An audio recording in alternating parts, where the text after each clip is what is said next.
법무법인 센트로가 여러분의 재산 가치를 지켜드립니다. 재건축, 재개발, 건설 분야에 특화된 전문 로펌 법무법인 센트로.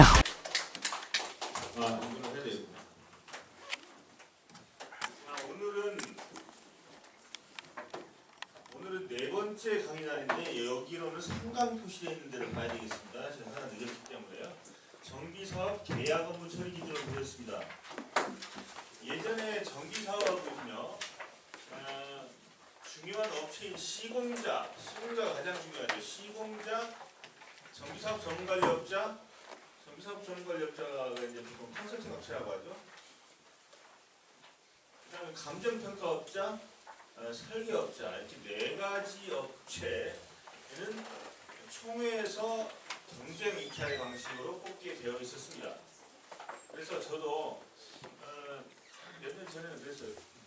변호사도 사실은 공개 경쟁 입찰을 해야 되는데 변호사나 법무사, 기타 짜잘한 업체들 있죠. 세무사 이런 업체들은 아름아름으로 그냥 뽑았어요.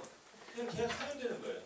근데 계약을 그냥 이렇게 덜컥 한 게 아니라 뭐 예산으로 올리거나 아니면 총회에서 통과가 돼야 되기는 하는데 아무튼 뭐 경쟁 과정을 거치지 않고 됐죠. 그래서 조합장님을 쫓아다니거나 해서 미리 열심히 작업을 하면 업체로 선정이 됐어요. 그래서 저 같은 사람 좀 그런 영업력이 딸립니다. 저는 누구 밑에서 알랑거리면서 하는 걸 도저히 못하기 때문에 못 해먹겠더라고요. 못 해먹겠더라고요. 그래서 그랬는데 최근 2018년 금년 2월 9일부터 거의 모두 다 5천만 원 이하 빼놓고 5천만 원을 초과인가요? 초과인지 뭔지 좀 이따 나오는데 5천만 원을 넘어가는 것은 다 경쟁 입찰을 하게 돼 있어요. 그래서 이게 안 좋은 점도 있지만 좋은 점도 있어요. 안 좋은 점은 미리 열심히 작업을 해둔 조합도 우리 조합장이 나를 뽑아주려고 하는 것 같은데 그래도 경쟁 입찰 해야 된다는 거. 내게 아니다.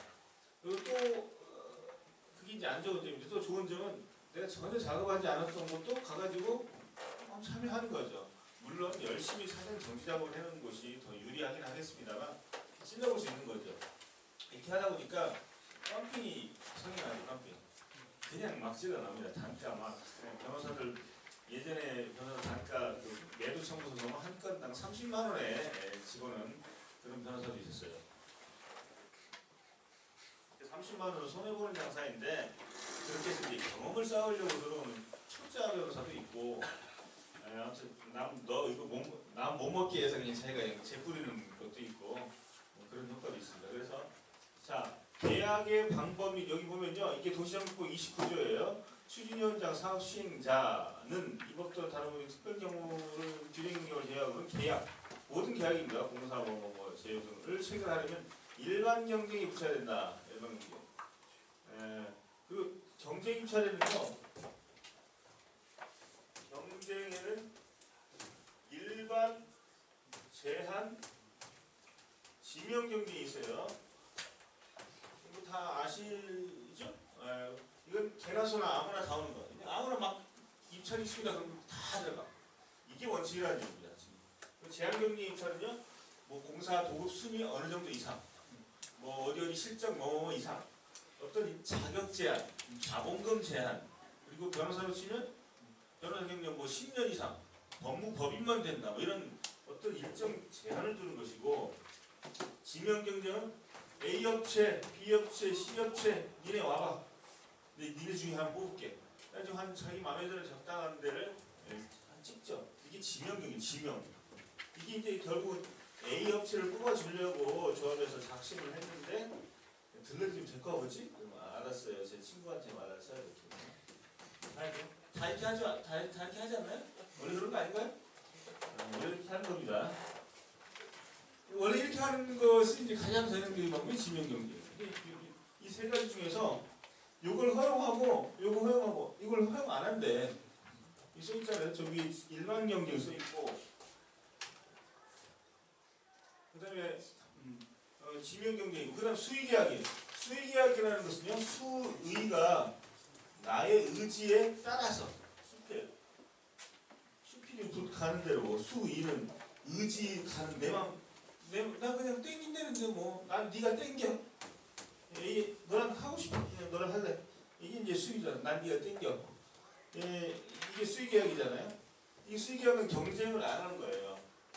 그래서 이제 시공사 선정 같은 경우는 뭐 2회 이상 유찰돼서 공개 경쟁을 한 몇 번 했는데 사람이 안 와.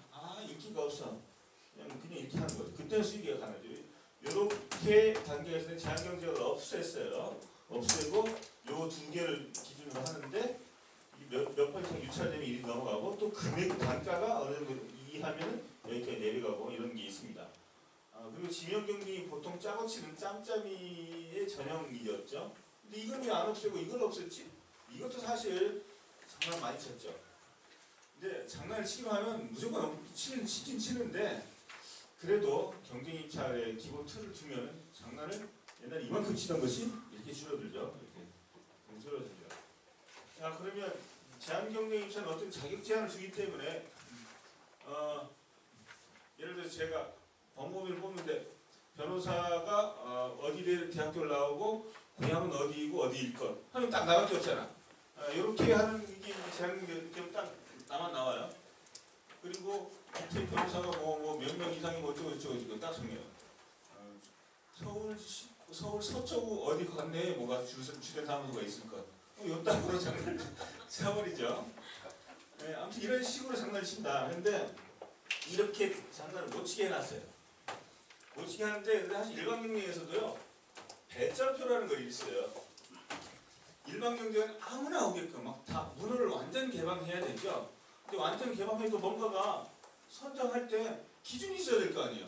그 배점표를 공개를 해요. 그 배점표가 결국 제한경쟁이랑 마찬가지예요. 그래서 이 배점표에 상당한 게 제한을 많이 가하죠. 그래서 지명경쟁은 아예 그냥 사람을 그냥 들러리를 시킨 거고, 요 일반 경쟁은 배점표 가지고 조작을 하죠. 이거 바꿀 수가 없어요, 이걸 다. 그러면 이제 이렇게 여기서 이제 이걸 깽판 넣으면 이제 가격 경쟁이나 가격으로 깽판 놔버려야죠. 자, 이렇게 하는 것입니다. 배점표 만드는 방법이 이제 노하우고 제한 경쟁이 사라졌고 지명 수위로 가는데 일단 이 뽑는 기본 방법은요. 입찰을 하죠. 입찰을 하면은 입찰에다가 응찰을 하는데 이게 되나? 이게 끊어졌다. 됐다. 응찰을 하는데 이게 나라장터 우리 장터인가 나라장터? 나라장터인데 나라장터에다도 하고 여기서 해야 돼요. 여기서. 근데 이 나라장터 이게 좀 섬세하더라고 이게. 아무튼 그걸 하고 그 다음에 이제 조합에서는요 이사회를 한번 거치고 여기서 거치고 그다음 대의원회를 거쳐요. 그 다음에 총회까지 갑니다. 그러니까 이사회, 대의원회, 총회까지 가는데 이 총회는 최종 결정 권한을 가지긴 하지만 사실 이미 정해진 거 OX를 하잖아요. 국민투표하면 너 1번 뽑을래, 2번 뽑을래? 내가 원하는 사람은 5번인데 5번 어딨어? 5번 빼버린 거죠. 총회는 큰 권한을 갖고 있지만 그걸 빼버리는 권한이 이 대의원회에 있어요. 중간에서 걸러버려요. 5개 업체가 왔다. 그럼 2개 업체만 여기다 올린다. 2개 업체 올리고 둘 중에 하나 뽑는데 5개 업체에서 여기서 2개를 걸러내는 권한이 있는 거죠. 이 대의원회가 막강한 권한이 있습니다. 대의원회가 사실상 큰 힘을 갖고 있고 물론 그 전에 또 이사회나 조합장이 또 장난을 칠 수도 있지만 그래서 대다수 여기다 대의원회를 올려야 되죠. 그런 다음에 걸러서 가는데 시공사는 여기서 6개, 6개 좀 엄청 많이 올려야 돼요. 많이 올려야 됩니다. 시공사는. 자, 그래서 대통령령으로 정하는 경우는 지명경쟁 또는 수의계약으로 할 수 있다.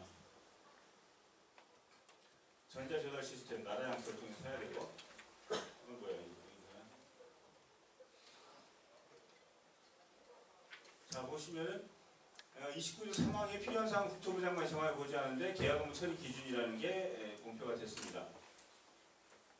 이거 2회 이상 유찰된 경우에는 건설사 시공자를 수의계약으로 이게 29조에 보면은 일반 계약도 다 이렇게 해야 된다는 것도 써 있지만 사항에 보면은 시공자 선정도 경쟁 입찰 또는 수의계약은 2회 이상 유찰된 경우를 말합니다. 벌칙 29조 1항에 따른 계약 방법을 위반하여 체결한 경우는 형사처벌을 됩니다. 자, 그 다음에 이 시행령, 여기 빨간 걸로 써서 시행령 24조예요. 더 좋은 거 시행령 24조. 지명경쟁의 경우 이렇게 쭉 써있죠. 쭉 써있고 추정가액 1억 원 이하. 1억 원 이하이거나 이런 경우에는 지명경쟁. 그러니까 누구 찍어서 할 수가 있다. 그 다음에 수의계약은 건설산업기본법에 따른 경우는 2억 원 이하, 전문공사는 1억 원 이하, 쭉 써있고 추정가액 5천만 원 이하인 경우의 계약이면은 종류 불문하고 다 수의계약 할 수 있는데, 그 다음에 소송 재난복구 등 예측하지 못한 긴급 상황에 대해서 이게 이제 마번이 보통 변호사 소송은 대체로 마번이에요. 변호사 소송은 예고하고 터지는 게 아니잖아요. 느닷없이 누가 소송을 넣어버리는 거죠. 조합이 피고로서 응하는 것은 대체로 이 마에 따라서 수의계약을 할 수도 있어요. 이거는 이 마번은 5천만 원 이하라는 제한이 없죠. 갑자기 소송이 들어온 거. 제가 라번은 변호사 건뿐만 아니라 다른 것들도 다 5천만 원 이하이면 수의계약 할 수 있는데 이거는 안 되겠죠. 어떤 설계나 어떤 업무가 한 3억 원 정도가 소요되는데 이거는 잘게 막 7개로 쪼개가지고 말이죠. 쪼개가지고 하나씩 이거 5천만 원 미만이면 4천만 원짜리 오케이 수익이야. 이것도 수익이야. 하나씩 야금야금 수익계약하는 이 계약 이걸 쪼개게 하는 것은 안 되겠죠. 그게 계약이 대체적으로 동일성을 가진 것이라면 안 된다. 그리고 업체를 하나 뽑아서 3억 원 땅에서 통과시켰어요. 하다 보니까 불치게 사태로 진짜 한 7천만 원짜리를 또 해야 되겠어?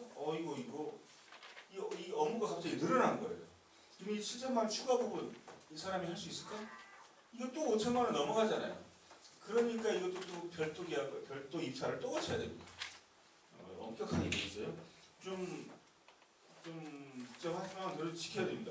이게 처음에 이런 게 나올 때 귀찮아 이거 언제 이걸 해? 막 저희들은 신문 재건축 재개발 그쪽 업계에서도 막 비판했죠. 저 비판 기사를 좀 써달라고.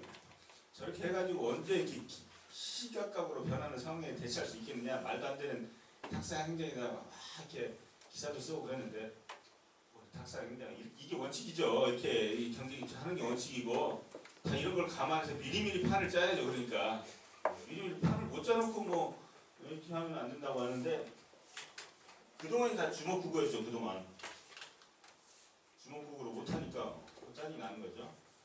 자, 시행령 보면 또 있어가지고 이건 뭐예요? 지명 경쟁이 가능한 것을 제가 좀 이렇게 더 상세하게 써놓은 것입니다. 시행령.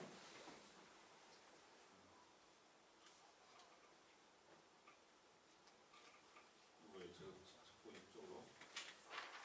시공자 선정 절차로 가보십시다. 시공자 선정 절차는요, 추진 승인, 조합 설립, 사업 시행, 관리 차원 인수하는 거 했을 때 서울의 경우에는요, 사업 시행 인가고시 이후에 시공자를 선정합니다. 서울이 아닌 경기도, 기타 나머지 쪽 전부 다 조합 설립 인가되면 바로 뽑을 수가 있어요. 그래서 경기도 지역은 조합 설립 인가하면 바로 시공자 선정하고 서울시는 사업 시행 인가고시 이후에 뽑습니다. 서울시에서 이렇게 해놓은 이유는 서울시 도시및 주거정비 조례에서 저렇게 하도록 해놨어요. 그래서 저렇게 시공자를 늦게 뽑을 수 있도록 뽑아야 하는 것으로 그전에는 뽑을 수 없도록 해놓은 서울시 정비조례가 헌법 위반이다라고 소송을 걸었는데 헌법소송을 걸었는데 잘못 걸었죠. 조합장이 걸어가지고 잘렸어요. 각하되거든요. 조합이 걸어야지 왜 조합장이 거냐 해가지고 변호사들이 제일 치욕스러운 게 소송을 걸었는데 사람을 잘못 지정했거나 조합이 해야 되는데 조합장이 했거나 조합장이 해야 되는데 조합이 했거나 아마 안양시를 상대로 해야 되는데 안양시장을 상대로 했다든지 그래서 그 기가 각하가 돼버리면 제일 쪽팔린 일인데 재판부도 그러면 좀 먼지를 줄 것이지 한 1년 재판하고 각하시켜버리잖아요.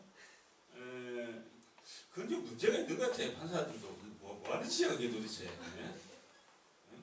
그거는 좀 알려줘도 되는 거 아닌가요 판사가? 아무튼 자 그래서 시공대 선정은 이제 사업주인가 이후에 하게 됩니다. 그 다음에 시공대 선정이 되면 가계약서를 작성하죠.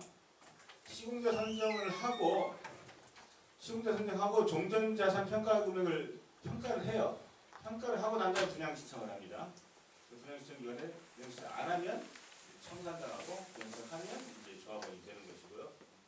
가계약 작성하고 또 나중에 공계약 작성을 하고. 자, 시공자 선정 절차 한번 보십시다. 정비사업 계약금 처리준 2018년 2월 9일 고시한 것이고 일반 경쟁에서 2회 이상 유찰되면 수의계약 가능합니다. 지명경쟁은 5인 이상 지명하여 3인 이상 참가해야 되고 입찰 공고를 합니다. 공고하고 현장 설명회하고 입찰 접수 및 개봉하고 접수 및 개봉할 때 전자 시스템 이거 보세요. 입찰서에 이사비, 이주비, 이주 촉진비 등 금전 제공을 제한하는 것을 금지한다. 자, 저희 회사는 저희 대리점 산업은 저희 뭐 SK는 제가 이름 말했더니 자꾸 그 특정 이름 하지 말라고 막 그러는데 저희는 뭘 해드리겠습니다. 2주비로 7천만 원을 무상으로 지급하겠습니다. 이거는 2주비를 모든 조합원에게 7천만 원씩 주는 것은 그냥 드리는 겁니다. 그냥 가지세요. 진짜 그렇게 제안을 합니다. 왜냐 여러분들이 이사 갈 때 여러 가지 복잡하고 돈도 필요하니까 저희 시공사가 그냥 드립니다. 이게 그건 어딘가에서 나중에 이제 마지막으로 다 뽑아가죠. 여러분들 뭐 하면 하나씩 줄이는 것도 사실 다 자기 돈으로 사는 거잖아요. 근데 괜히 기분 좋은 것처럼. 그래서 시공사들이 보통 2주비로 한 1,000만 원 정도를 줬어요. 1,000만 원이면 이사하고도 남잖아요.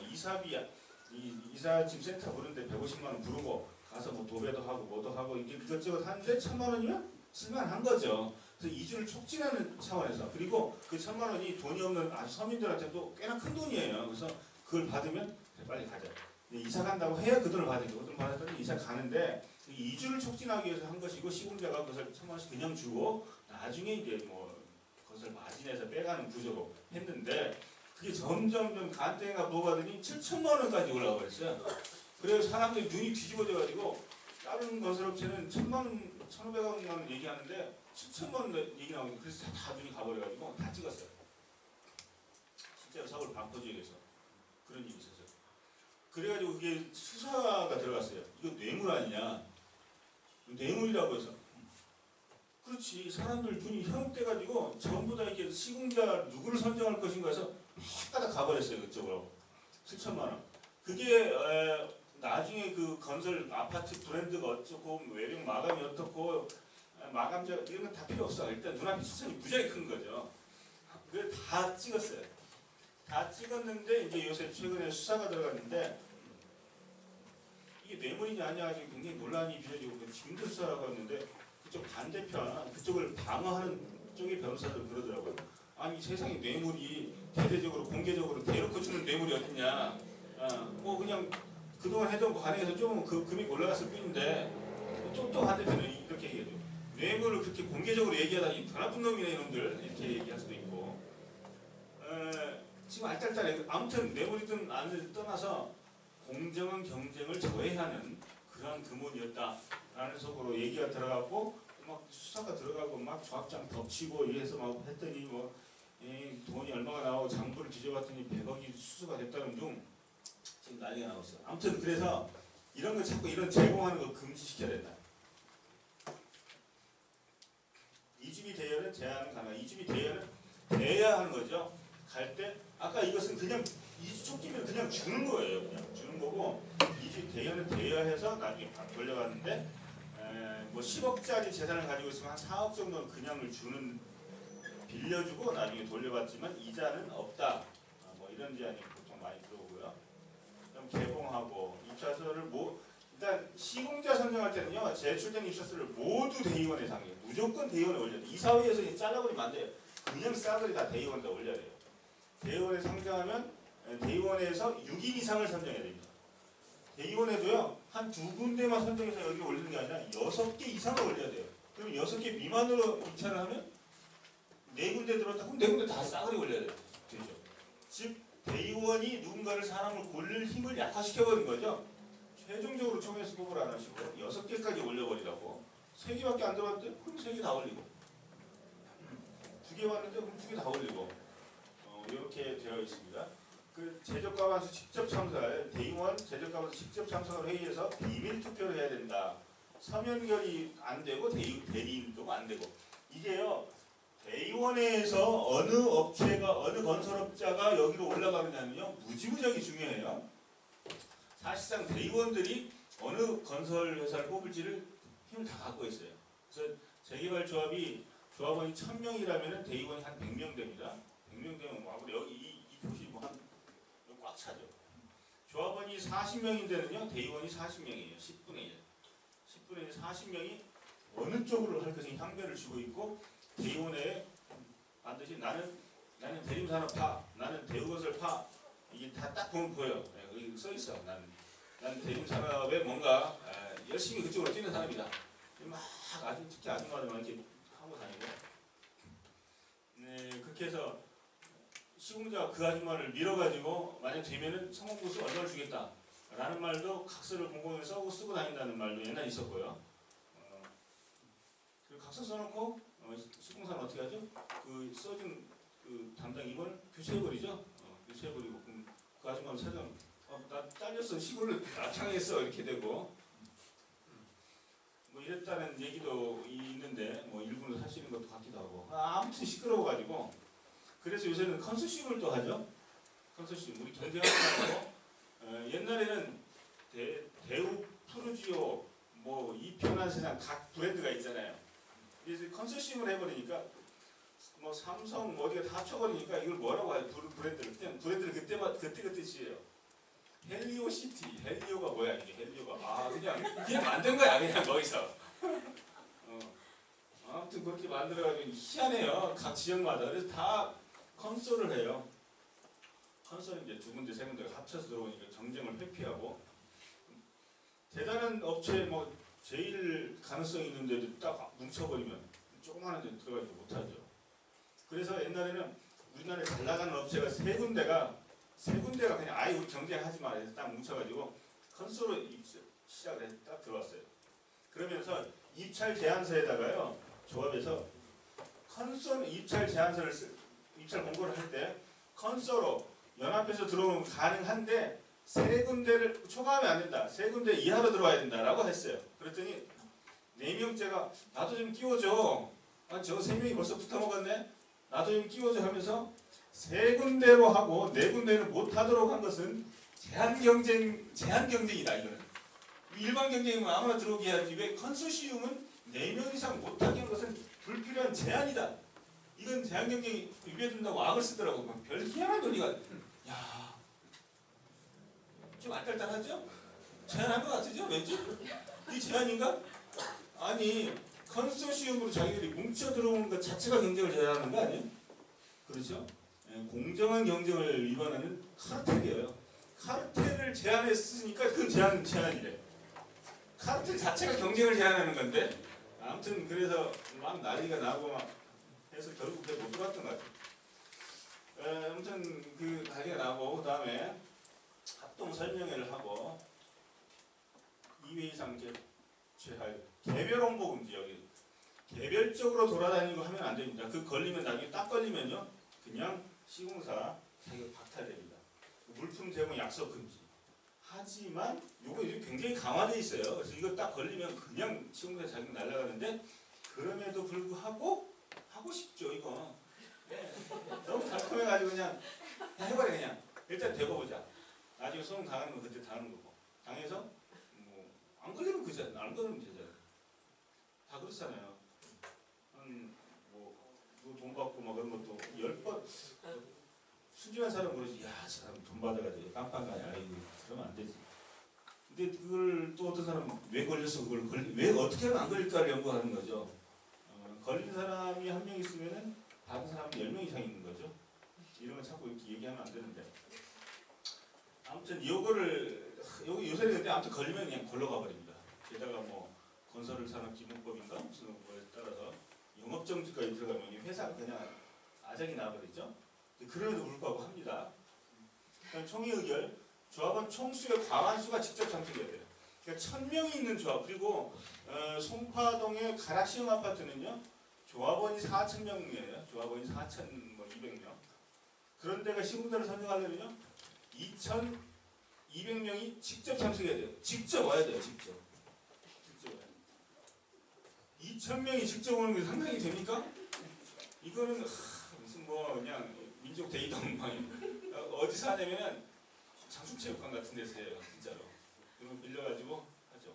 그리고 관광버스 대절에서 실어 날르고 막 그렇게 딱 하면은 딱 총회장 들어가면 보험이들이 이렇게 뛰들고 안녕하십니까 뭐 대법원입니다 하고 막 양쪽에서 인사를 하면은 딱 꽃길 같듯이 이렇게 딱 걸어가고 뭐 쭉쭉 뻥뻥하는 진짜 기분 이상해요. 와 내가 내 생전에 이런 대접을 쫙 받고 들어가면 아무튼 기분 좋아요. 저는 제가 조합은 아니었지만 이렇게 따라갔는데 아무튼 기분 좋아요. 거기에 그냥 넘어가는 거죠 다. 그리고 서면결의서를 나는 서면결의서라는 거 부재자 투표라는 거죠. 부재자 투표를 제출을 하고 직접 출석하는 경우도 있어요. 옛날에 그 짓을 많이 했어요. 서면결의서를 미리 내. 그러고 나서 조합에서 그러죠. 아니 서면결의서를 내셨지만 그냥 그래도 오세요. 자리를 차지하고 계셔야 과반수 이게 만들어지잖아요. 오세요. 그냥 가만히 보고 있다 가세요. 이런 경우가 있었어요. 근데 그런 경우는 카운트를 안 하겠다는 겁니다. 서명결서를 제출을 하고도 출석하는 사람은요 이미 낸 서명결서를 철회하고 별도 의결해야 그래야 비로소 직접 참석자로 계산해준다. 그래서 엄격하게 하고 있습니다. 그런 다음에 또 3개월 내에 선정이 됐어요. 어디가 선정이 되면 3개월 내에 계약 체결해야 됩니다. 보통은 뭐 계약 선정은 총회에서 했지만 계약 체결은 대의원에서 하도록 하겠습니다. 어떻게 하시죠? 하고 안건 의결하는데 그렇게 해도 안 됩니다. 총회 의견을 먼저 받고 계약 체결도 총회, 이 선정도 총회, 계약 체결도 총회 두 번 해야 돼요. 2번. 선정만 하고 계약 체결은 대의원에서 알아서 이거 안 돼요. 보통은 계약서를 다 총회 여기 총회 책자에 집어넣었으니까 여기서 통과되면 된 거 아니냐? 밑에 하부기관이 대의원에서 계약 안 됩니다. 요새는. 왜냐? 여기서 있을 때 도급 단가가 뭐 420만 원 이걸로 픽스된 게 아니고 또 세부 내용을 또 조정을 또 해야 돼요. 세부 내용 조정하는데 몇 수십억 수백억이 또 왔다 갔다 해요. 그렇기 때문에 그 대의원에서 그 몇백억을 또 끝장을 할 수가 없잖아요. 그래서 계약도 다시 총회에서 해야 됩니다.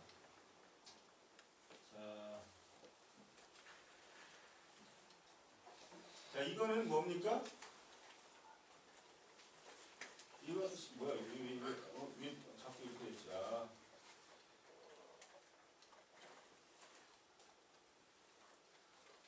이거는 그냥 넘어가겠습니다. 그 6명 이하 옛날에 6명 미만인 경우는요 대의원에서 6개 이상을 총회로 올려야 되죠. 근데 3군데가 대의원회로 왔어요. 근데 조합장이 자기가 원하는 저기가 업체가 안 들어왔어 아예. 그래서 아예 이걸 파토시켜 버릴 수 있는가? 나 이번에 안 뽑아버려. 안 뽑아. 다 없어. 나가리 하고 3달 뒤에 다시 뽑겠습니다. 이거 할 수 있는가? 이거 가능하다는 거죠. 가능해. 그러면은 뭐 A 업체를 이제 조합장을 염두에 두고 시작을 했는데 A 업체가 어떻게 하다 중간에 묘하게 날라가 버리고 B, C, D만 이 자칭이들만 아까 마음에 안 드는 애들이 와 있어요. 그러면 아예 안 해버린다. 안 해버리면 좀 이상한데 이게 가능하다라고 한 하루씩 할 리가 있어요. 하루씩.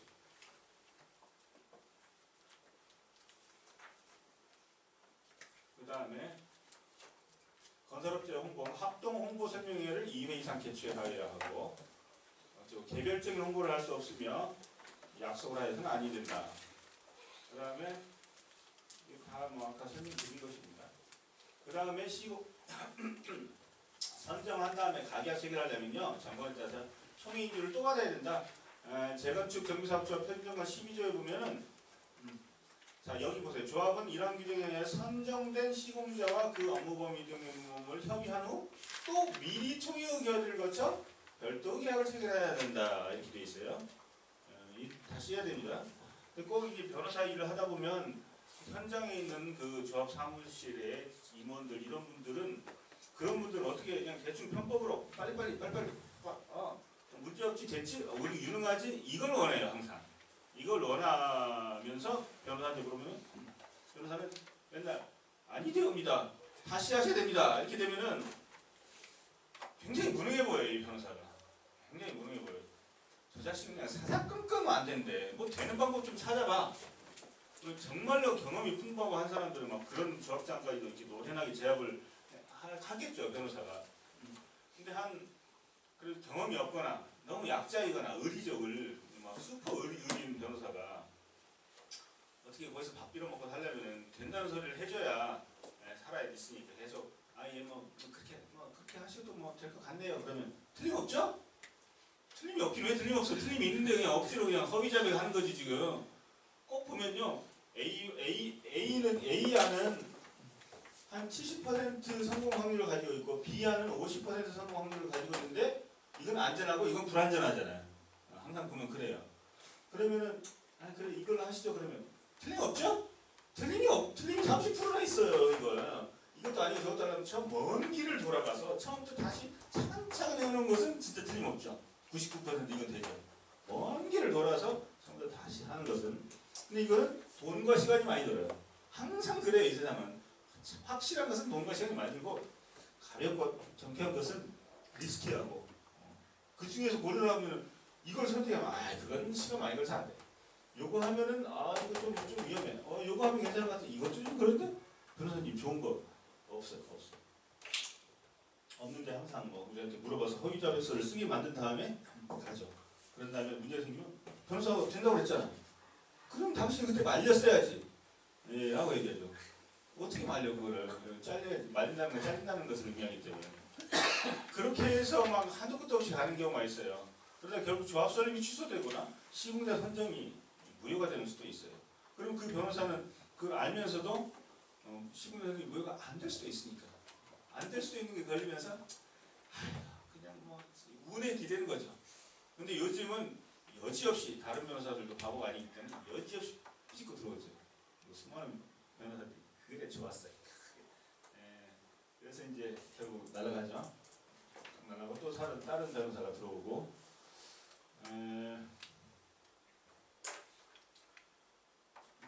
사전 의결을 거쳐야 돼. 제가 이 얘기를 아무리 해도 변호사님 그거는 그냥 총회에서 이미 선정했잖아요. 그 계약서에 대원해서 쓰면 되는 거 아닙니까? 라고 끝내 하면서 그 옆에서 정비업, 사업, 전문관리업자, 그 컨설팅 업체들이 또 다 거들죠.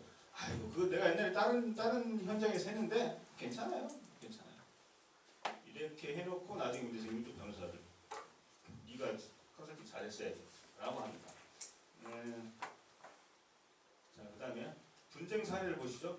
이건 아주 유명한데 태릉현대 이거 어떻게 된지 모르겠는데 최근에 잘 나간 것 같은데 잘한 것 같은데 서울 북부지방법원에서 2011년도 조합원 2명 태릉현대 주택재건주상사업조합 피고가 2010년 4월 25일 노원구면에서 개최한 정의에서 시공자 선정 계약책을 위반한 건에 대한 결의는 무효 요인을 확인한다. 이렇게 이거는 최근에 2018년 2월 9일에 정비사업 계약 업무 처리 기준에 입각한 적은 아니지만 그 전에도 이런 비슷한 게 있었어요.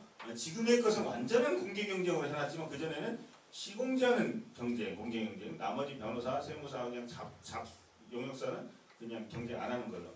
아무튼 시공자는 공개 경쟁인데, 자, 이 결의는 무효를 확인한다고 되어 있죠. 이거를요 시공자 지위에 있지 아니함을 확인한다 이렇게 하면 안 돼요. 시공자 지위에 있지 아니함을 확인한다라 이 원고가 그렇게 소송을 넣으면요 각하당해요. 각계. 네가 뭔데 시공자 지위에 있고 말고 네가 왜 따져? 저는 조합원인데요. 그럼 조합원이면 조합한테 말하고 하지 왜 시공자한테 말하고 하는 거야? 너는 그 조합과 시공자 간에 예를 들어서 그러잖아요. 얘네 둘이는 친구가 아님을 확인한다. 네가 왜 따져 그거를? 연인 관계가 아님을 확인한다. 너는 따지지 마. 저는 조합원인데 그럼 조합한테 따지라고. 조합원이면 조합한테 따는 걸 따져야지. 아직 계약도 체결하는 것이 애매한 제3자한테 얘네 둘이는 아무 관계가 아니래요 라고 그렇게 하지 말고, 그럼 방법은 여기 이 조합에서 선정한 이 사람을 시공자로 선정한 그 결의가 무효야. 그 결의가 무효라는 것은 조합원이 따질 자격이 있죠.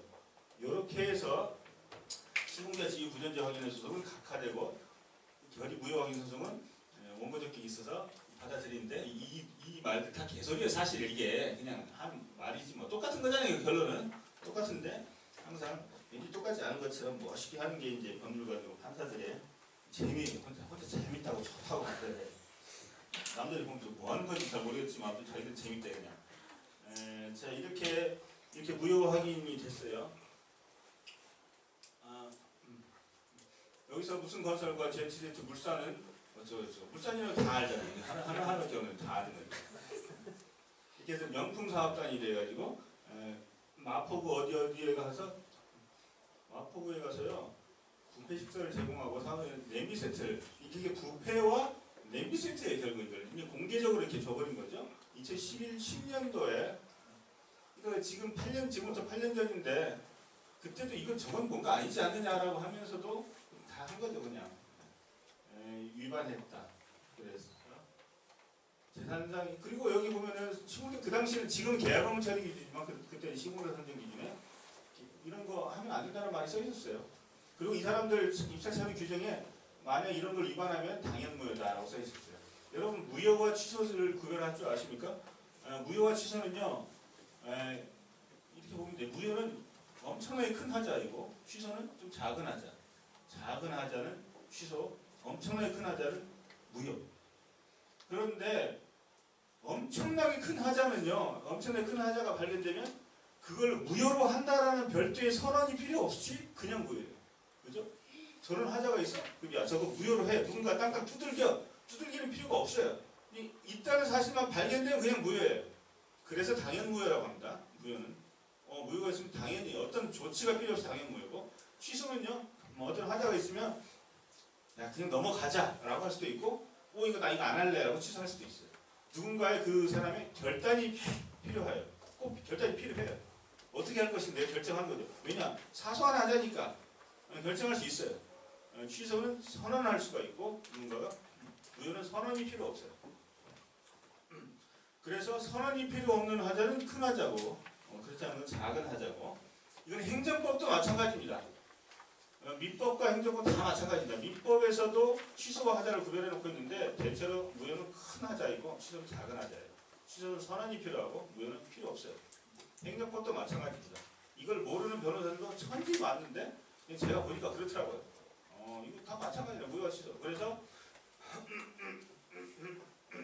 여러분이 스스로 계약서를 만들 때 그때도 이렇게 하세요.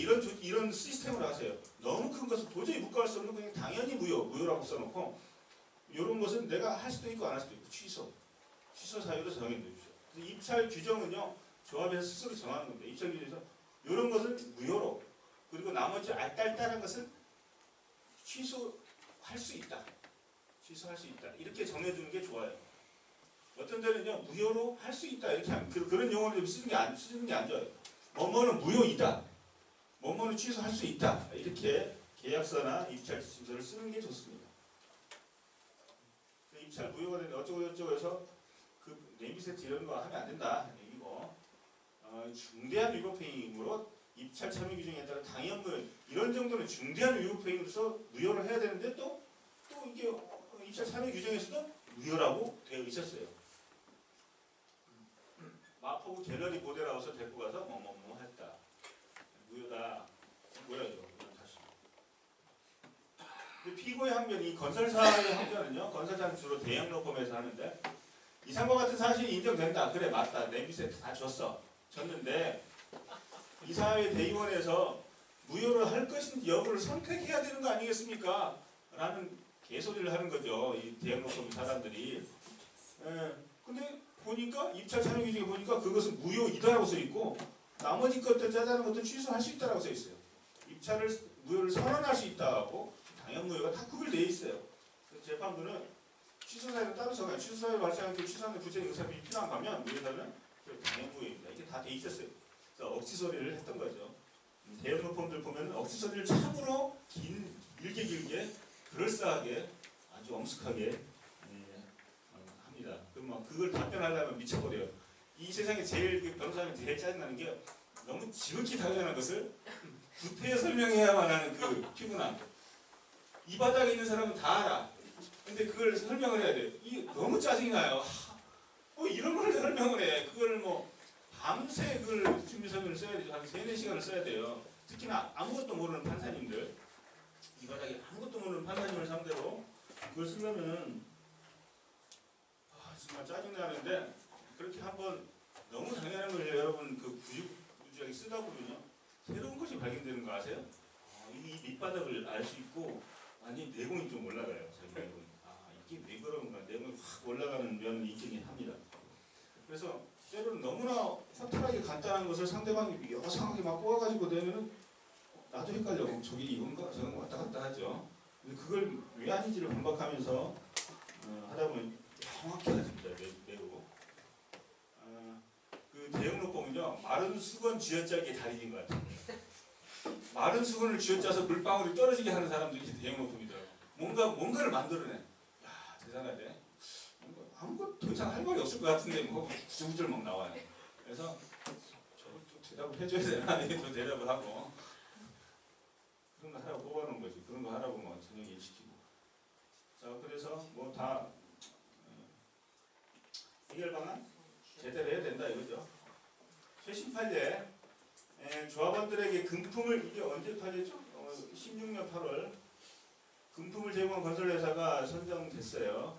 근데 이거 보면요, 아무튼 정관 규정이 위반하여 무효라고 평가할 수 있는 지역은 아무튼 금품 제공은 매우 중대하기 때문에 공정한 경쟁을 저해해서 정관에 꼭 그런 규정이 없더라도 정관 규정이나 정관 위반이나 마찬가지다.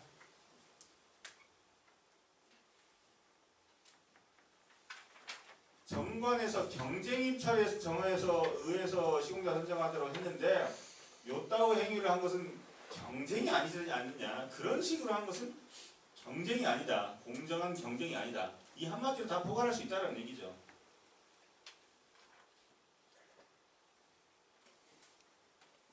보니까요, 이거 보세요. 조합원 수보다 서명결에서 투표수가 250표가 더 많아. 이건 거의 그 표가 더 많아. 이승만 3.15 부정선거 하잖아요. 완전히 완벽하게 그거야. 이거 뭐 표가 더 넘쳐 그냥 막. 넘치고 뭐 별게 다 있어요. 자 보세요. 그 다음에 1차 총회 직전까지 피고 조합원들 1인당 50만원에서 3,500만원의 돈을 지급하여 서명결에서 증거에 따른 범죄사실 유죄 판결을 받은 사실. 이런 경우는 이런 거는 뭐 불과 한두 명 몇 명만 그랬고 쟤들 빼더라도 압도적으로 이 건설사가 당선이 됐습니다 라고 하더라도 한두 가지 오류만으로도 안 되는 거죠. 그거는.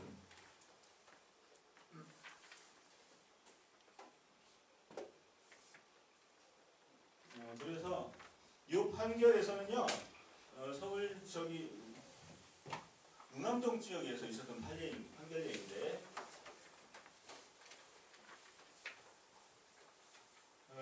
재건축 재개발에 보면 아주 의지의 한국인들이 꼭 한 구역에 한 명 정도 있어요. 아주 집요하게. 그래서 1심에서 아마 그 사람이 1심에서 아마 패소했을걸요. 원고 조합원이 조합을 상대로 시공대 산정결이 무효하게 선고했는데 패소했고, 그 다음에 어떻게 여기도 패소했을 것 같아요. 3심에서 아마 이런 와중에 형사 판결에서 유죄 판결이 났던 모양이죠. 그래서 이 대법원에서 승소해서 파기환송을 시켰어요. 그러니까 이 조합의 시공자 선정 행위는 무효이라는 취지로 대법원의 파기환송을 이 사람이 받아낸 거죠. 여기서 여기까지 걸리는 시간이 한 3년 정도 걸립니다.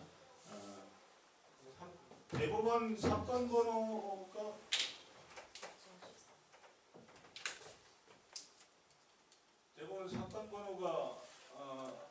2016년이잖아요. 2016년에 판결 선고 났죠? 근데 이 앞에 붙은 게 2013이잖아요. 2013년에 대법원에 진입했다는 얘기죠. 접수가 됐어요. 2013년에 대법원에 접수가 돼서 2013년에 대법원 민사사건으로 5만 번째로 접수가 됐는데 2016년에 선고가 나왔어요. 좀 심하죠? 한 3년 걸렸는데. 그럼 이 사건은요 2010년, 11년에 시작됐다는 얘기겠죠. 자, 아무튼 그렇게 해서 여기서 이 원고가 조합을 상대로 시공자 선정 결의 무효에서 대법원에서 이제 이런 이 기간 동안에 이제 유죄 판결, 뭐 내비 세트 주고 이런 것들이 다 발각돼서 야 이렇게 하면 안 되지. 정관 위배 항의 완성을 해서 이 시공자의 시공권은 날아갈 지경에 처했죠. 그랬는데 이게 이 원고가 소송을 취하해버리죠. 소송을 취하해요. 취하하고 그러면요 다른 시공권은 존재하는 거죠. 그냥 그대로 존재하는 이런 방식으로 진행이 되고 뭔가 대통합이 일어난 것이겠죠.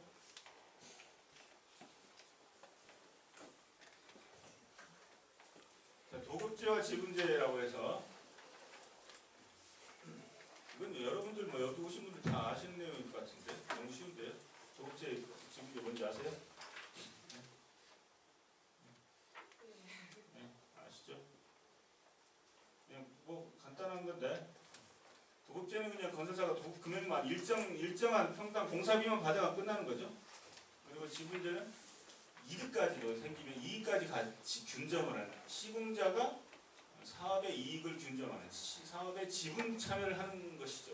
리스크를 부담을 하게 되는 것이라서 시공자가 리스크를 부담하면서 참여를 하고 게다가 확정을 시킨다는 것은요.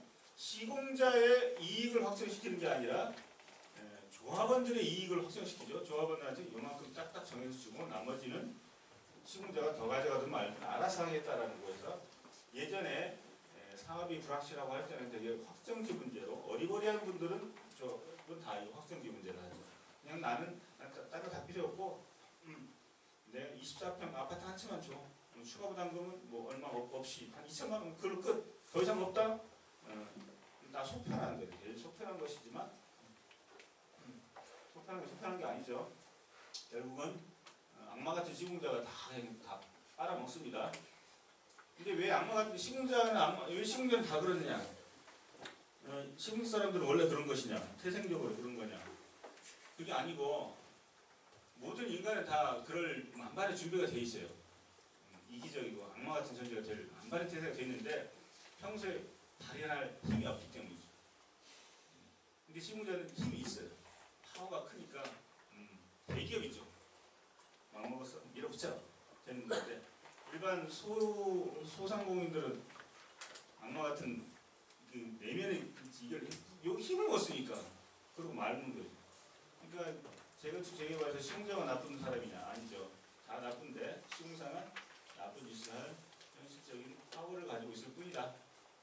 누구나 다 그럴 수 있다. 가 제 결론이에요. 다 나쁜 놈들이 다. 그걸 못해서 아니지. 당해가지고 그냥 자기도 나쁜 맘 먹고 막 싸웠다가 그럼 나 당했다고 고소를 하죠. 고소를 하면 그 검찰 수사관들이 하는 말이 있죠. 둘 다 사기꾼들인데 거기서 패배한 놈이 고소인이 되고 승리한 놈이 이제 피고소인이 되는 것이죠. 고소인들은 사기당한 사기꾼들. 사기 전쟁에서 패배한 사람이다. 패한 사람이 먼저 가요. 뭐 다 그런 건 아니죠. 하지만 생각보다는 그런 경우가 많더라. 이놈도 나쁜 놈이네. 사실 알고 보면 도학나라예요, 얘가. 근데 그냥 졌을 뿐이야. 그 게임에서 졌어, 그냥. 근데 저 상대방이 잘못된 점 지적하는데 얘는 더 나빠. 그런 경우가 많죠.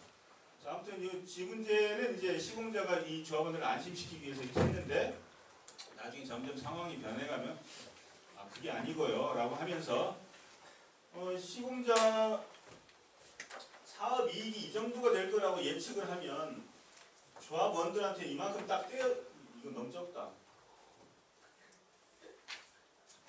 조합원들한테 이만큼 다 떼주고 이거 조합원님들 다 확정 이 부분 확정 그리고 나머지 이게 줄어들거나 늘어나거나 하면 우리가 알아서 하는 게 이 시공자가 이 부분을 가지고 우리가 알아서 먹겠습니다. 우리는 공사 도급 금액 한 이 정도 되는데 우리가 리스크 부담하니까 이거 좀 더 먹고 만약에 경기가 안 좋아서 안 좋으면 좀 내려가고 깎이고 이걸 우리가 알아서 뭐 한다고 했는데 도저히 안 되겠어 싶으면은 점점점 야금야금 먹어 들어가면서 조합과 별도의 계약을 조용히 해주세요. 별도 계약을 체결하려고 하죠. 별도 계약을 자 그럼 확정 분담 지분제로 이렇게 딱 이렇게 만리장성을 쳐놨는데 이걸 변경시키는 별도 계약은요. 이건 총회의 3분의 2 제적의 3분의 2 동의를 받아야 된다는 대법원 판례가 있어요. 왜냐?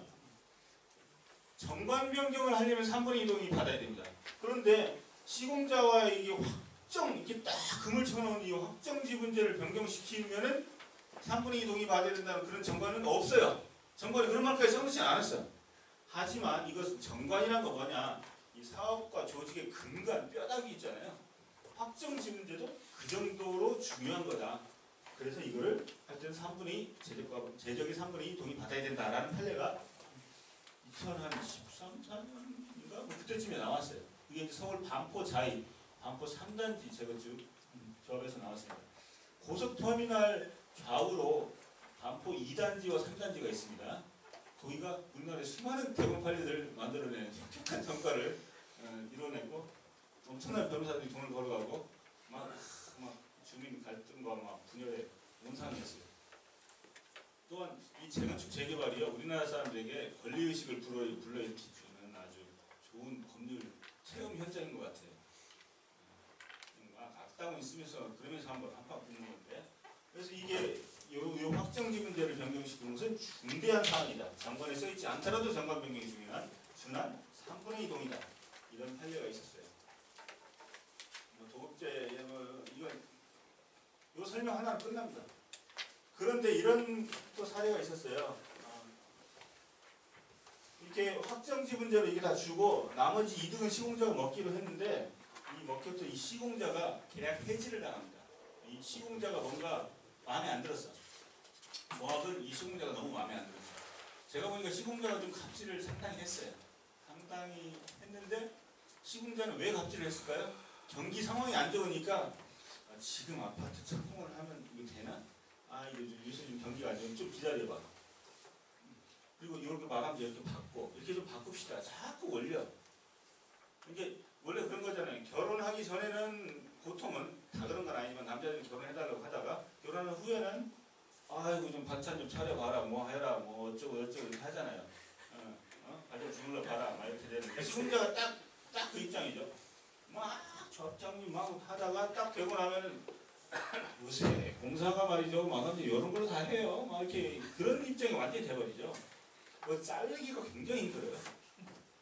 근데 아무튼 그렇게 갑질을 하다가 나름대로 이유가 있죠. 요새 상황이 안 좋아서. 그리고 빨리 총회 열어서 이거 통과시키세요 했는데 통과를 안 시켜. 그러니까 이제 시공자의 강력한 무기는 뭡니까? 조합에 돈을 안 주는 거예요. 돈을 빌려주질 않아요. 운영비를 안 주고 조합에서 쓸 돈이 많잖아요. 여러 가지 쓸 돈이 많은데도 안 줘요. 정말 급한 돈이 있어도 안 줘요. 딴 데서 급전 맞고 급한 돈이 필요하면 막 사정해서 그럼 여기 사인해 해가지고 이렇게 돈을 주고 이런 짓에 이제 하도 시달리다 보니까 조합이 이제 막 악심을 놓고 계약 해지 총회를 열어서 통과시켜서 잘라버린 거예요. 그러면 시공자는 날 잘라? 아니 설마 이렇게 잘릴지 몰랐던 거예요. 대한민국에서 제일 잘 나가는 상위 3기 업체가 컨소시엄 한데 이런 데라고 보면 돼요. 설마 나를 잘라? 앞으로 우리나라 세상은 항상 상상하지 못한 일이 일어나요. 우리나라 상상하지 못한 일들이 많이 벌어지는 곳이잖아요. 그렇죠? 우리나라는 항상 그래요. 옛날에 뭐 촛불혁명 할 때 그게 항상 예측한 사람이 있나요? 없죠? 우리나라에 온 외신 기자들은요 과로사에 시달린대요. 너무 사건이 많이 터져서 도대체 밤잠을 잠을 잘 수 없어. 맨날 사건 터지니까 막 또 결코 따분할 일이 없는 과로사하게 생기고 막. 그래서 항상 예측 못할 일이 벌어지니까 잘라버렸어요.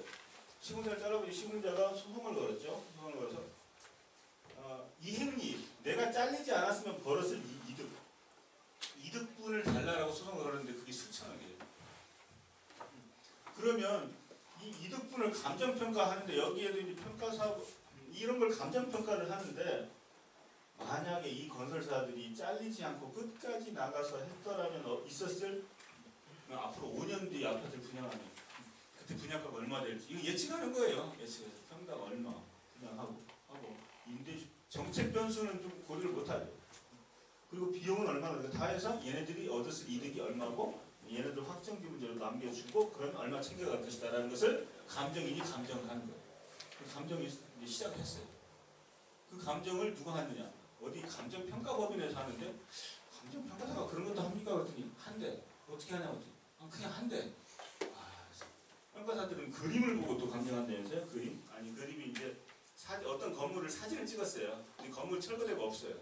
철거대가 없는데 그 사진을 딱 보고 이제 감정을 한다는 거죠. 그거 어떻게 감정합니까? 그랬더니 아니 없는데 어떻게 어디서 날라가서 이미 철거를 했어. 그래서 어떤 감정 평가사들 나 이거 못한다라고 뻗어버리는 사람도 있고 어떤 사람은 그냥 한대요. 사람마다 많이 다르더라고요. 논리적으로 못할 게 없다는데. 그래서 이 미래의 장래의 이익을 감정평가하겠다고 지금 달려드는데 감정 수수료만 몇억 원이 되고 이거 결과만 나오는데 한참 되고 이 감정을 했다가 나중에 시공사 니네는 짤 일만도 했네 라고 되면 이 감정이 무용지물이 되는 거죠. 법원은 그래요. 실컷 감정하고 그 감정 때문에 사건 미뤄져지고 그냥 뭐 경찰은 뭐 때려져지고 뭐 누구는 뭐 판사는 미뤄져지고 한다는데 이 미뤄져지다가 감정 비용이 막 수십억을 때려놓고 나중에 조합이 시공대를 해지한 것은 정당하다. 왜냐? 시공대가 너무 갑질하고 계약 위반했기 때문에 정당하다. 감정 필요하죠. 그래서 저는 아니 감정이 필요한지 이게 지금 보통 감정이 아니에요. 수천억 감정을 하는 건데 이 감정이 꼭 필요한지 안 한지를 판단한 다음에 합시다. 그러려면 조합이 그 시공자를 해지한 것이 정당한지 안 한지를 먼저 판단해보자. 그래서 조합이 시공자를 그냥 무단 해지했다면 돈을 물어줘야 되니까 그 다음에 감정이 필요하다라고 해서 중간 판결을 해야 된다. 이것은 중간 판결이라는 것은요. 그 다음 단계로 나가기 전에 일단 기본 쟁점을 먼저 판결해버리는 거예요. 판결하고 됐지? 자 일단 이러니까 그 다음 거 합시다. 근데 중간 판결에서 시공자는 해지 당할 만했어 라고 하면 그냥 자잘한 동계산만 하면 끝내면 되는데 괜히 잘렸어 그럼 이익이익을 다 물어내야 되는 거죠. 그러니까 그렇게 경우에서 이렇게 가면 이렇게 하는 이 갈림길을 타자는 건데 법원에서는 일단 감정합시다 라는 거죠. 그래서 아니 일단 감정도 웬만해야지 지금 몇천억짜리 감정 수수료만도 지금 수십억 나오고 기간도 1년이 걸리겠는데 이걸 하면은 이 조합은요 불안해요. 이 사업을 할 수가 있겠어요? 불안해서? 그런데 판사는 그냥 왜냐? 중간 판결 해주세요 그랬더니 중간 판결 한 전례가 없다. 법전에 써 있거든요. 법전에는 중간 판결 할 수 있다고 써 있어요. 그래도 관행이 없으면 절대로 안 해주죠. 아니 악을 써도 악을 쓰면 뭘 잘 모르는 변호사도 취급을 하죠. 아무튼 그래서 감정을 시작했어요. 이런 사례도 있다. 별 사례가 다 있어요. 자, 확정지 문제. 이게 지금 한 20분 남았는데 또 나가야 되죠? 다음 건 해야 돼요. 또. 이렇게 해서 4강을 명도사.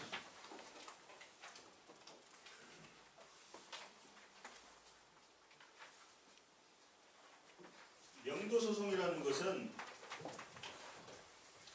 뭐 원래 여기 10시 10분까지죠.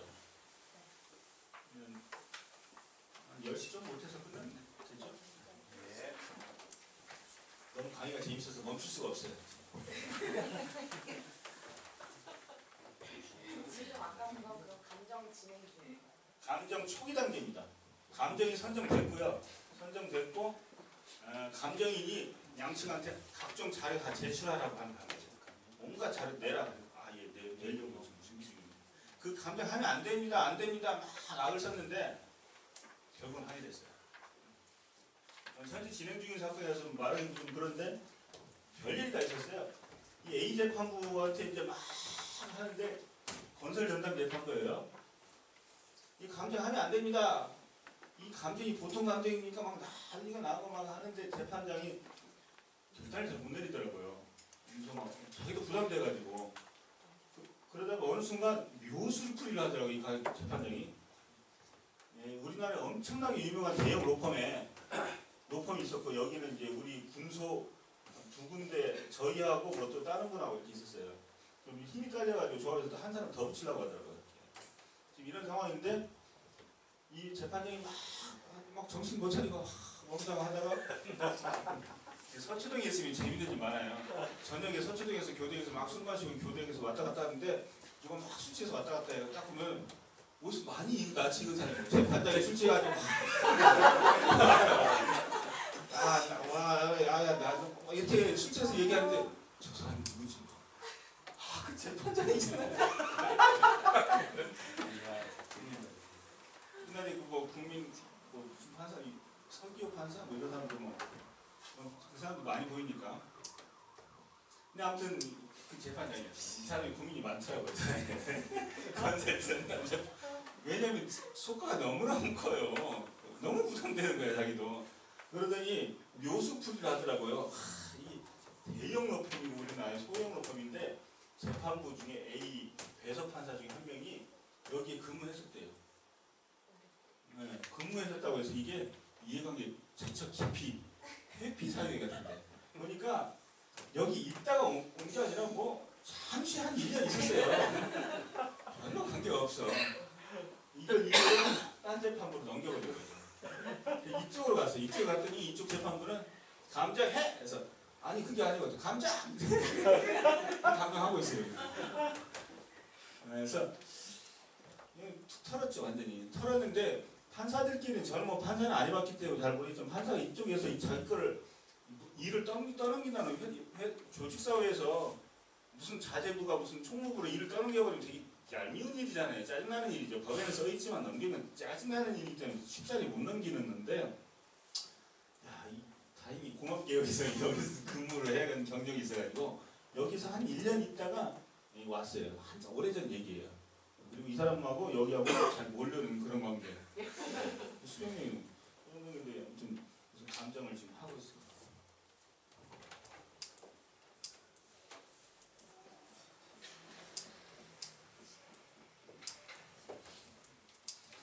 원래 변호사들은 우리나라는 그런 게 있었죠. 변호사라는 직업 자체는 다 판사 검사를 한번 역임하고 온 준 공무원들 이라는 관념이 한 15년 전까지도 있었어요. 그래서 판검사를 안 하고 나온 변호사는 이상했어. 뭐 그런 사람도 있어요? 라고 질문하는 사람도 있었어요. 그래서 판검사로서 재직하다 나온 변호사를 어떻게든 그 고향을 잊지 못하고 그 고향의 업무를 좀 도와주는 그런 식으로 이렇게 이 시스템이 이어져 내려왔었는데 요즘은 그런 게 없으니까 점점 법원, 검찰과 변호사업계는 완전히 다른 사람들이고 대립투쟁하고 때로는 타도해야 될 교화시키고 훈련을 들 대상으로 여기고 있고 저도 그렇게 여기고 있어요. 도대체 말을 잘 안 들어보는 이분들을 잘 교육시켜야 된다 라는 생각을 가지고 이 재판을 하다 보면 의외로 잘 풀려요. 의외로. 그걸 또 의외로 잘 받아들이는 판사님이 또 있어요. 명도소송은요. 조합 설립을 하고 사업시행인가 관리처분을 하면 이 관리처분을 하면은 동계사항이 다 끝난 것이기 때문에 이때 이제 철거가 가능하고 명도가 가능한 거죠. 근데 철거와 명도는 이 분양 신청을 한 사람들은 새로운 분양권을 받기로 한 것이기 때문에 별다른 불만이 없어요. 그래서 이 사람들이 자기 재산이 10억이라면 약 4, 5억 정도에 해당하는 이주비를 받고 딴 데 가서 전재살이를 하거나 이주비를 받아서 또 집을 또 사요. 그런 사람도 있어요. 또 집 사고. 이런 사람들이 있고 이 사람들은 철거 동의서를 쓰고 그냥 집 떠납니다. 그런데 분양시장을 하지 않은 사람들 또는 이 중에도 약간 불만이 있는 사람들 이런 사람들이 명도를 거부하죠. 그럼 이 사람들 상대로 명도 소송을 걸어야 돼요. 명도 소송을 걸면 이 분양시장 안 한 사람들은 청산 대상이니까 이 사람의 집값을 보상금을 줘야 돼요. 보상금을 줘야지만이 명도 판결에서 승소가 돼요. 선고가 가능합니다.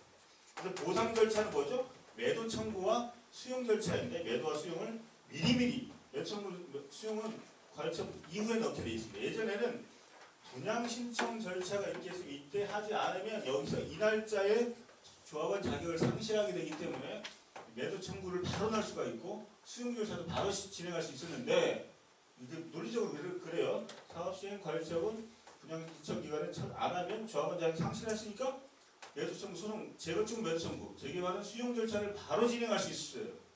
이게 논리적이었던 것 같은데 반론에 부딪혔죠. 아니 그래 그렇다 치지만 야 재건축 재개발은 관리처분 이게 핵심 아니냐. 이게 돼야 철거가 되고 사업이 본격적으로 진행되는데 이게 헬렐렐렐레 하는데 여기서 내 재산을 뺏어가고 말이 안 되지 않느냐. 맞다. 이번 개정법에서는요. 조합은 자기는 여기서 상실하고 청산자주의에 들어서지만 관리처분 계획이 있음 이후에 협의하고 소송을 걸게끔 돼 있어요. 그렇게 바꿔놨어요. 이게 맞는 얘기예요. 이거는 분양청이 했지만 관리처분이 한도 끝도 없이 늘어지는 경우가 있어요. 1년, 2년 경우 늘어지는 경우가 있어요. 그때는 이게 관리처분이 난 다음에 명도와 수용을 걸고 이 명도 수용에서 이 사람의 보상금이 확정되고 지급이 돼야지만이 매도와 수용에서 보상금이 확정돼서 지급이 돼야지만이 명도를 구할 수가 있습니다. 그래서 관리처분이 나면 매도 청구와 수용 계획을 빨리 넣고 그 절차가 빨리 진행되게끔 한 다음에 그리고 바로 또 연이어서 명도성을 넣고 사람을 내보내야 돼요. 명도성을 하려면요 돈을 주고 내보내야 된다 이거죠. 누군가를 쫓아내면 야네 재산 어떻게 해? 내 재산 값을 줘야지. 그래 여기 있어. 주고 내보내야 돼요. 이 너무나 명쾌하고 당연한 사실이죠. 근데 이 너무나 명쾌한 게 5, 6년 전까지 지켜지지 않았어요. 법에는요 일단 나가. 내 돈은 나중에 챙겨줄게 이렇게 돼 있었어. 나중에. 말도 안 돼요. 말도 안 돼. 막걸리지. 이 말이지 막걸리인지. 이게 자유민주주의냐? 그러면은 아니잖아요. 원래 아니라는 게 다 아시면서 왜 그러시냐고. 그렇게 하죠. 너무 순진하게 사회 시간에 배운 거 대한민국은 뭐 법치국가고 자유민주주의 그렇게 했으면 좋겠다는 얘기지. 다 지켜지지 않았죠. 점점점 지켜지고 있죠. 점점점 접근해 나가고 있습니다. 이런 너무 당연한 게 5, 6년 전에 생겼다니. 이런. 그전에는 일단 내보냈어요. 일단. 나도 이걸 하면서도 좀 미안하죠. 그리고 제가 조합원 입장에 있을 때는 막 정렬하게 얘기하고 자 명도소송 관리처분 이거 49조 이게 왜 이게 여기 들어가 있지? 이거는 옛날 조항입니다. 49조는 옛 조항이고요. 제가 바꿔놓은 게 있는데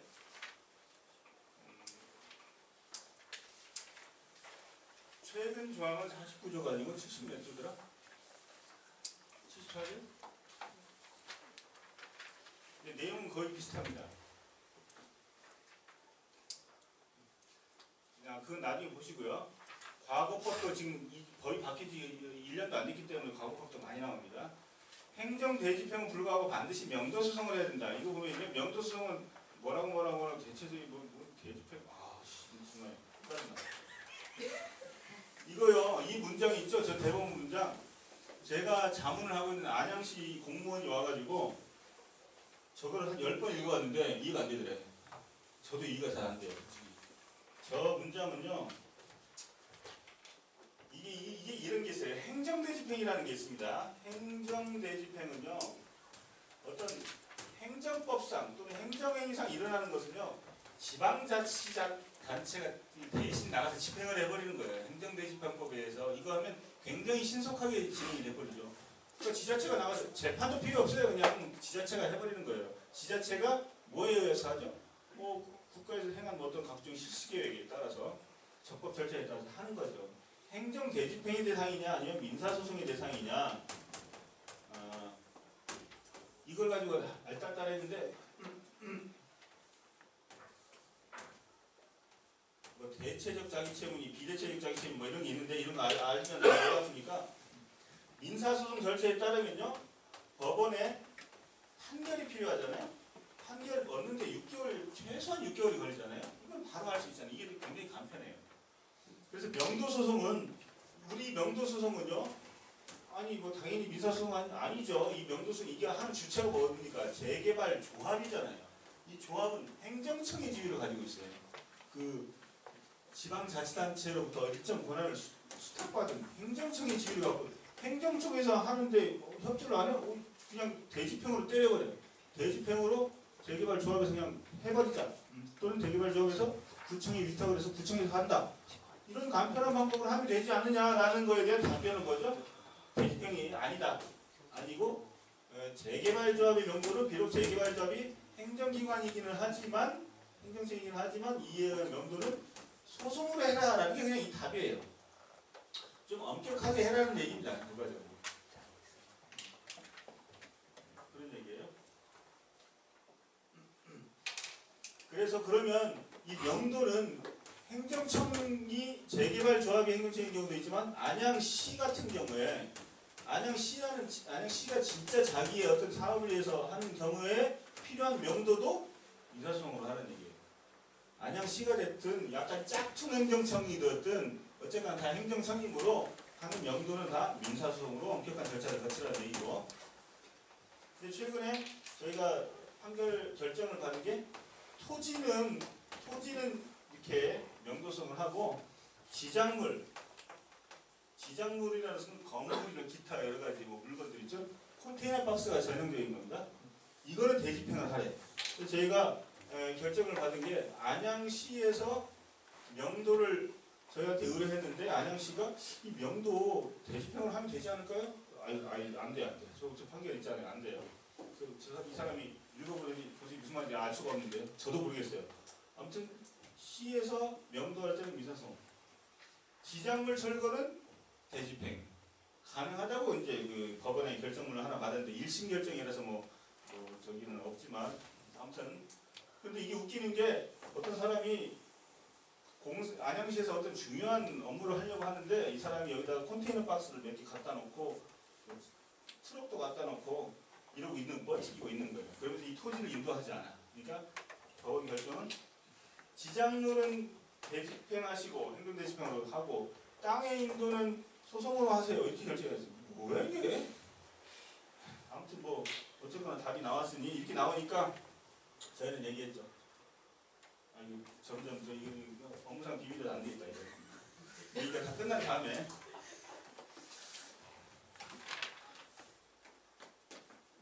본안소송 한 6개월 정도. 명도 단행 가처분은요 잘 안 해줍니다. 실무상 한 3달 정도 걸려서 하는데 단행 가처분 잘 안 나와요. 이거 지금 다 쓸데없는 얘기네. 대수 좀 하요? 대수 좀 하니까 좀 넘어가시죠. 이 분양 신청을 한 사람들은요 보통 별로 불만이 없는데 때때로 분양 신청을 했지만 내 재산가액이 마음에 안 들어. 내 재산이 한 15억짜리인데 왜 이렇게 12억으로 평가를 해놨지? 그렇다고 나 분양 미신청으로 청산당하고 싶지는 않아. 그래도 하긴 하는데 마음에 안 들어. 이런 사람들 있어요. 이런 사람도 안 나가는 사람이 있어요. 때로는 조합의 이사, 조합의 대의원도 안 나가요. 조합장이 어떤 때는 이런 조합도 있더라고. 조합장이 분양 신청을 안 해봐요.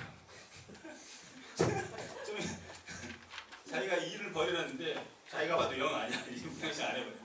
자기 조합은 자기 날라가잖아요. 조합장 대부분 날라가요. 그래가지고 황당한 조합이 있었는데 그래가지고 몇 년간 지체를 하다가 조합이 그렇게 해서 이게 사업을 한참 진행하다 보면 이 조합원들이 있으면요 이 청산자들 거를 이 사람 나중에 이제 분양시장을 받기로 한 사람 청산자들 거를 이 조합이라는 단체가 사들여요. 사갑니다. 사가요. 얘들은 분양시장 안 하니까 샀어요. 조합의 이름으로 이제 재산이에요. 이거는 조합의 재산은 아니죠. 이런 상태에서 제3의 채권자가 돈 내나 경매를 때려버려요. 이 세 가지를. 이 조합 재산이잖아요. 경매를 낙찰받은 사람이 있어요. 이 사람 조합원인가요? 이 사람 낙찰받을 때 불 때리는 게 제3자가 경매를 때려서 이 재산이 낙찰돼서 이야 재개발 지역이 물건이 나왔다.